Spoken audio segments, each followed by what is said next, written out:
Hello दोस्तों, welcome to our channel Saurabh Singh study point. आज के लेक्चर में कंप्लीट करेंगे प्रकाश का अपवर्तन। क्या कंप्लीट करेंगे? प्रकाश का अपवर्तन। क्लास 12 की फिजिक्स चैप्टर, फिजिक्स सेकेंड का चैप्टर फर्स्ट है, यानी प्रकाश का अपवर्तन। प्रकाश के अपवर्तन की देखेंगे किसे कहते हैं। जब कोई प्रकाश की किरण एक माध्यम से दूसरे माध्यम में जाती है तो वह अपने मार्ग से विचलित हो जाती है। इसी घटना को प्रकाश का अपवर्तन कहते हैं। प्रकाश का अपवर्तन किसे कहते हैं? जब कोई प्रकाश की किरण एक माध्यम से दूसरे माध्यम में जाती है, यानी कि देखिए यहाँ पर विरल माध्यम है और ये सघन माध्यम, अभी दिखा रहे हैं। तो विरल माध्यम से सघन माध्यम में जाती है तो प्रकाश की किरण अभिलंब की ओर झुक जाती है। अगर सघन माध्यम से विरल माध्यम में जाएगी तो अभिलंब से दूर हट जाएगी प्रकाश की किरण। तो यही इसमें लिखा, जब कोई प्रकाश की किरण एक माध्यम से दूसरे माध्यम में जाती है तो वह अपने मार्ग से विचलित हो जाती है। इसी घटना को प्रकाश का अपवर्तन कहते हैं। यहाँ से देख सकते हैं, इसका ये डायग्राम है।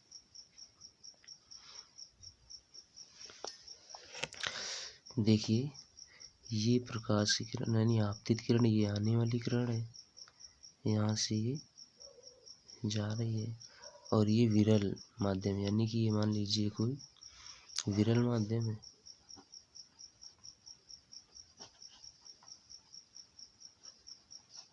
विरल माध्यम है।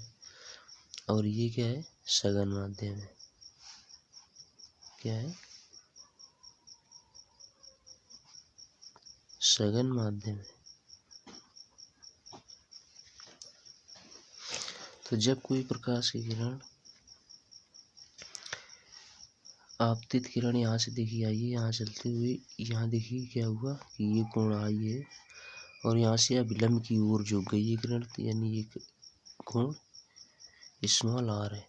और देखिए ये किरण अभिलंब की ओर थोड़ी झुकी हुई है, यानी विरल माध्यम से सघन माध्यम में जब प्रकाश की किरण जाएगी तो अभिलंब की ओर झुक जाएगी, और जब सघन माध्यम से विरल माध्यम में जाएगी तो अभिलंब से दूर हट जाएगी। यानी जब कण पास पास होंगे तो किरण क्या आएगी? पास पास, यानी अभिलंब के पास। और जब कण दूर दूर तो यानी अभिलंब से दूर होगी प्रकाश की किरण। तो यहाँ से देखते हैं, अब यहाँ से देखें प्रकाश के अपवर्तन के दो नियम होते हैं। प्रकाश के अपवर्तन के दो नियम होते हैं। सबसे पहला है आपतित किरण, अपवर्तित किरण तथा अभिलंब तीनों एक ही बिंदु आपतन बिंदु पर होते हैं।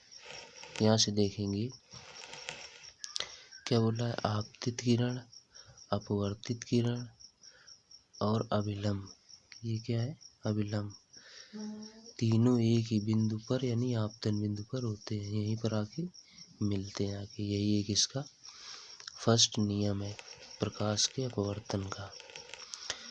यही लिखा हुआ है, आपतित किरण, अपवर्तित किरण तथा अभिलंब तीनों एक ही बिंदु पर आपतन बिंदु पर होते हैं। सेकंड नियम है, किन्हीं दो माध्यमों के लिए एक ही प्रकाश के रंग के लिए आपतन कोण की जा तथा अपवर्तन कोण की जा के अनुपात का एक नियतांक होता है। क्या लिखा है? किन्हीं दो माध्यमों के लिए एक ही प्रकाश के रंग के लिए आपतन कोण की जा यानी साइन, किसे? आपतन कोण यानी साइन आई तथा अपवर्तन कोण साइन आर की जा के अनुपात का एक नियतांक, यानी नियतांक क्या है? यहाँ पर नियतांक के लिया गया है, यानी आपतन कोण आई और अपवर्तन कोण आर के जा के अनुपात का एक नियतांक होता है। तो यहाँ से देखिए लिखेंगे sine I upon sine R is equal to A N G, यानी कि वायु के सापेक्ष कांच का अपवर्तन, यानी विरल माध्यम से सघन माध्यम में जा रहा था तो विरल क्या है यहाँ पर? वायु, और सघन क्या लिया गया है? कांच का माध्यम। तो यहाँ से देखिए ए एन जी की जगह पर sine I upon sine R is equal to के है तो इसकी जगह पर के लिख देंगे, तो यहाँ से ANG इज इक्वल टू के आ जाएगा। यानी कि विरल वायु के सापेक्ष कांच का अपवर्तनांक एक नेतांक होगा।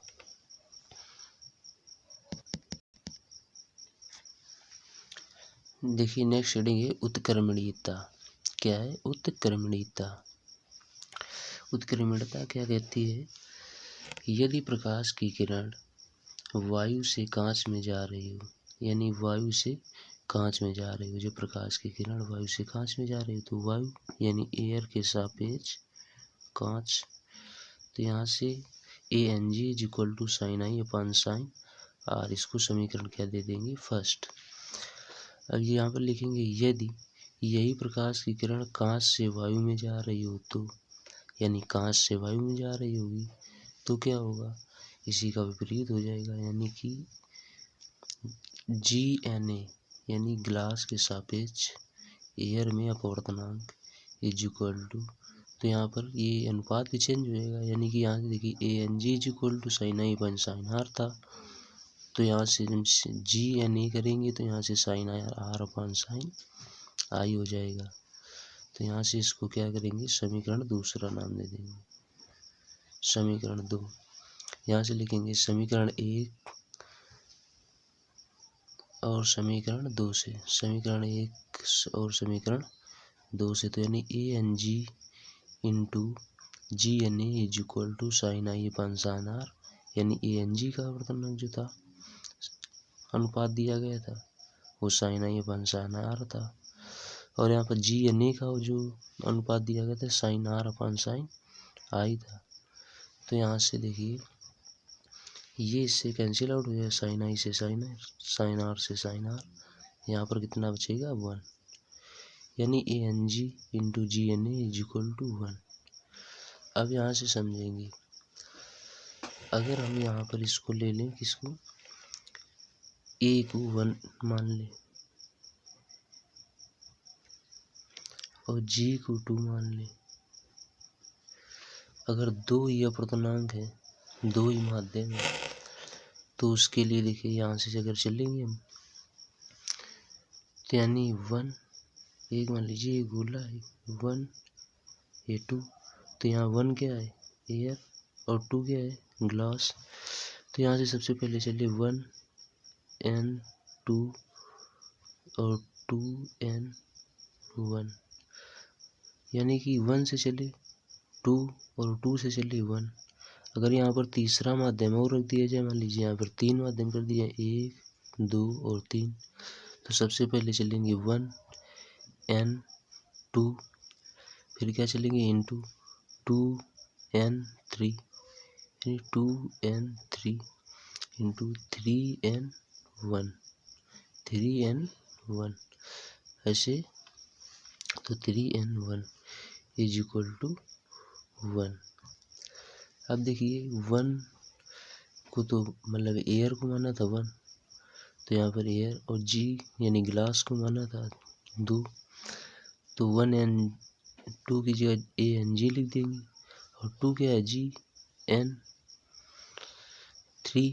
अब 3 के लिए देखिए यहाँ पर 3 लिक्विड भी हो सकता है, डायमंड भी हो सकता है, और वाटर भी हो सकता है, तो यहाँ पर कुछ भी लिख सकते हैं, ANG GNW, या फिर लिख सकते हैं GNL GND इंटू, इसी प्रकार W यहाँ पर मतलब वाटर लिया गया है, तो यहाँ पर लिखा गया है ANG into GNW into WNA is equal to 1।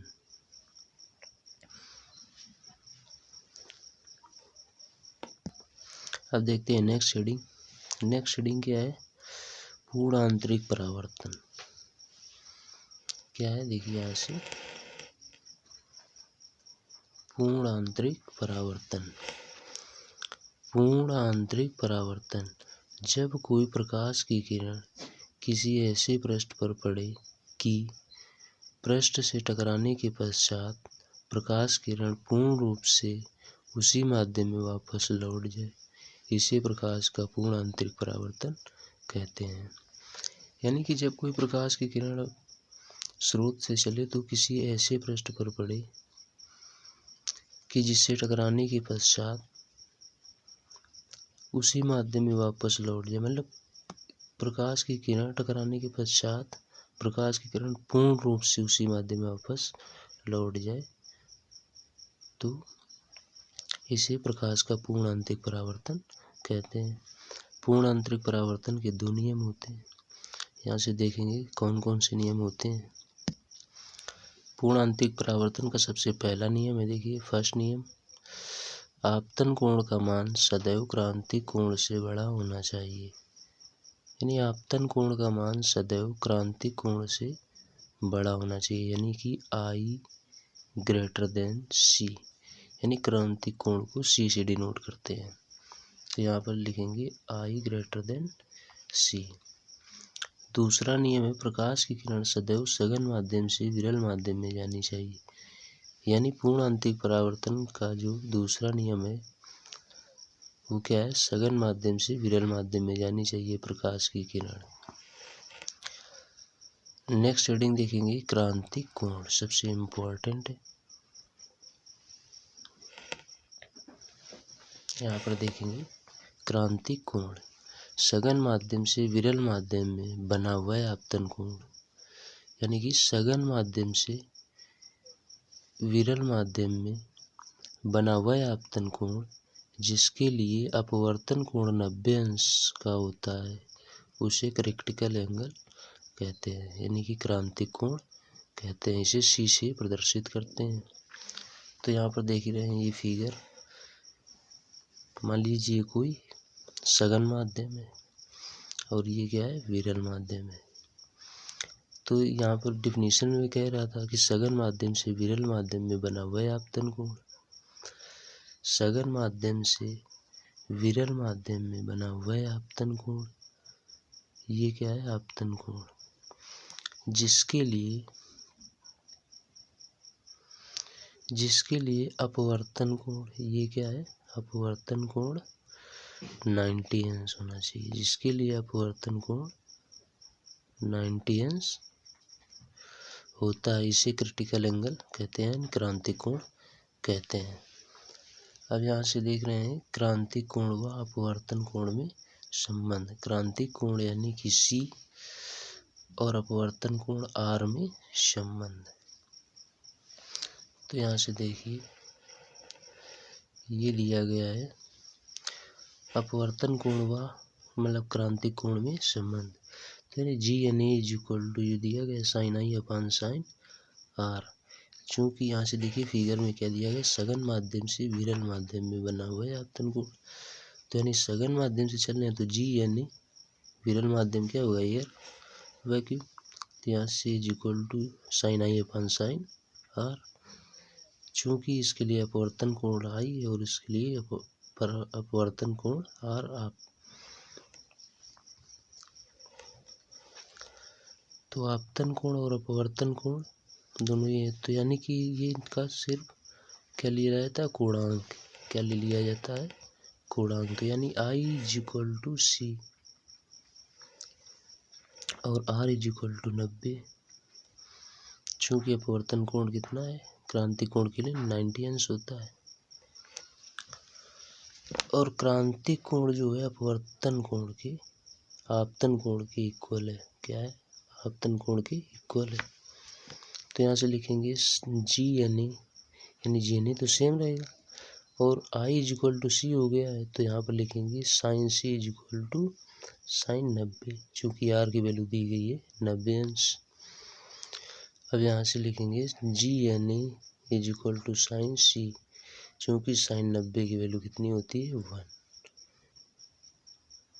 sin 90 की वैल्यू कितनी होती है, 1। अब यहाँ से अगर इसको हम बदलेंगे यानी कि GNA कर देंगे तो इसका अनुपात चेंज हो जाएगा। यहाँ पर क्या था, देखिए सघन से विरल में, अब विरल से कहाँ जा रही, सघन में, तो इसका अनुपात चेंज हो जाएगा। तो यहाँ GNA is equal to sin C था, तो यहाँ से NG निकालेंगे तो 1 अपन sin C हो जाएगा। तो गाइस आज के लिए वीडियो यहीं तक काफ़ी है। मिलते हैं नेक्स्ट लेक्चर में। नेक्स्ट लेक्चर में बात करेंगे इस चैप्टर के सभी न्यूमेरिकल के बारे में। तो गाइस अगर वीडियो पसंद आ रहा हो तो लाइक कीजिएगा, चैनल को सब्सक्राइब करें और अपने दोस्तों को शेयर करना ना भूलें। मिलते हैं नेक्स्ट लेक्चर में। Thank you. जय हिंद।